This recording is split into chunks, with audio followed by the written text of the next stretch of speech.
Carole Rinaldi, bonjour. Bonjour. Je suis ravie de vous accueillir sur ce plateau de BIP TV. Vous êtes présente pour nous parler de ce livre que vous avez écrit récemment, Blessures émotionnelles, comment grandir de ce qui nous fait souffrir. Alors déjà, pour bien percevoir la chose, vous êtes coach à l'international dans la vie. Voilà, je suis coach en développement personnel, consultante, donc je travaille en France et à l'étranger pour aider les gens sur ces blessures émotionnelles, déjà à comprendre ce que c'est, savoir que ce n'est pas une fatalité et surtout qu'est-ce qu'on peut en faire, c'est-à-dire mieux se connaître et mieux s'ouvrir aux autres également. Très bien, vous l'avez écrit en collaboration avec une journaliste spécialisée dans la santé. Tout à fait, Anne Guiringhelli. C'était vraiment une volonté personnelle parce que dans le développement personnel, il y a beaucoup de méthodes, beaucoup d'outils. J'adore cette créativité et cette ouverture qu'on trouve dans ce domaine-là, mais je voulais quelqu'un qui trouve des références, des sources et qui apporte un côté très concret et pragmatique sur l'approche et le travail avec les blessures émotionnelles. Alors c'est quoi des blessures émotionnelles? Alors les blessures émotionnelles, ce sont ces blessures qui nous proviennent du passé, qui dans l'instant présent peuvent rester actives et qui vont, sans qu'on s'en rende compte, avoir tendance à s'éveiller par rapport à une situation, par exemple ce qui se passe en ce moment, les actualités, le confinement. On peut avoir une manière de vivre l'événement, une manière de le regarder, une manière personnelle de le lire et d'y réagir.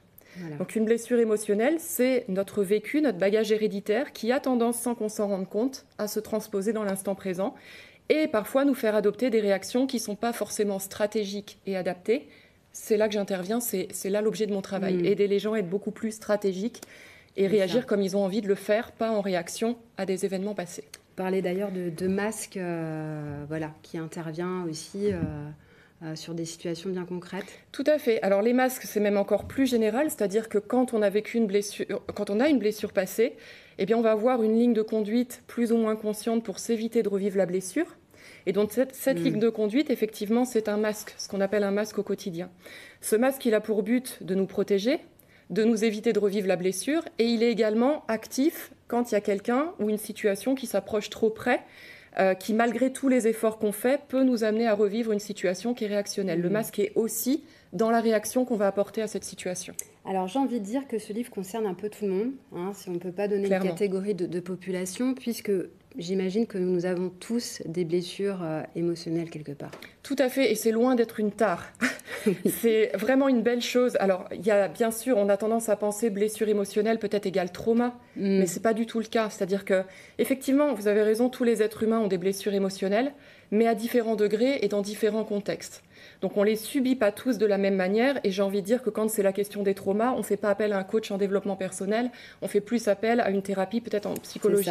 Ouais. Moi, je travaille purement sur la partie stratégique, c'est-à-dire relations familiales, en l'entrepreneur qui a envie de développer son projet, qui a peut-être peur au niveau de sa légitimité, le syndrome de l'imposteur, envie de se vendre, relations donc familiales, comment j'arrive à mieux comprendre les personnes de ma famille avec qui je suis en résistance, pas forcément être en lien, mais grandir de ça, mon épanouissement personnel, ma relation à mes finances. Ça touche l'ensemble de nos catégories de vie, à différents degrés, dans différents contextes, mais c'est pas une tare, ça nous apprend à mieux nous connaître, à découvrir des choses sur soi, et puis surtout retrouver les cartes en main, de créer son présent, une vie alignée comme on a envie de la vivre, alignée avec ses désirs et ses valeurs. Voilà, et c'est très pragmatique parce que vous nous donnez des outils et également des exemples concrets, et ça c'est intéressant. Alors c'est moi, clairement, je suis à la fois, mon approche est connue pour ça et à la fois critiquée pour ça, parce que dans le développement personnel, il y a une partie très intuitive, créative. Moi, je suis très pragmatique, très concrète et je l'assume.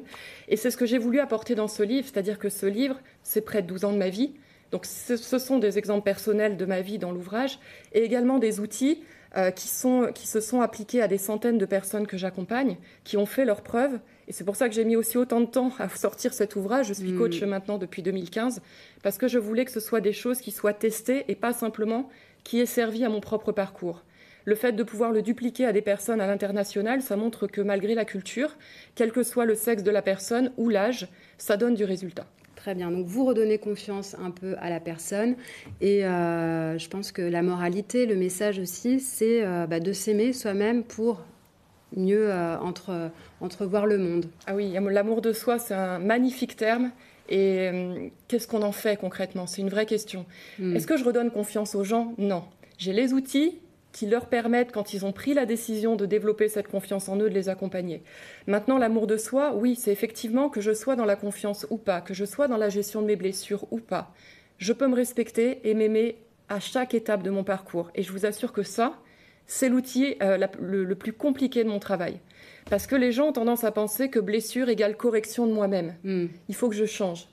La base de mon travail, c'est oui, il y a des blessures, mais je suis déjà digne, telle que je suis, digne d'amour, de respect, si j'ai des blessures émotionnelles. Parce que tout être humain a des blessures, et bien souvent, ça nous aide à nous aimer dans ce qui n'est pas notre préférence, dans notre vulnérabilité, par exemple. Alors, ce livre est sorti en septembre dernier. On devait se voir depuis longtemps, mais avec le confinement, on n'a pas eu de chance. Et il est déjà super bien coté, hein, vous me disiez. Il est entré dans le top 10 des ventes Amazon en développement personnel, donc c'est bien sûr une grande fierté. Mais en même temps, c'est ce que je voulais aussi pour mes clients. Je l'ai écrit pour ça, pour qu'il soit diffusé au plus grand nombre, parce que je sais la valeur pour voir la transformation que ça peut apporter chez les gens.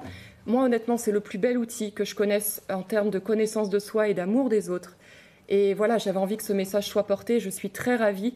Je suis vraiment très heureuse si c'est ça qu'il transmet aux gens. Vous avez un bon retour des personnes En tout cas, ce qui est aujourd'hui des clients sur Amazon, sur ce que j'entends également de mes clients, également en librairie, c'est eux qui ont la parole aujourd'hui.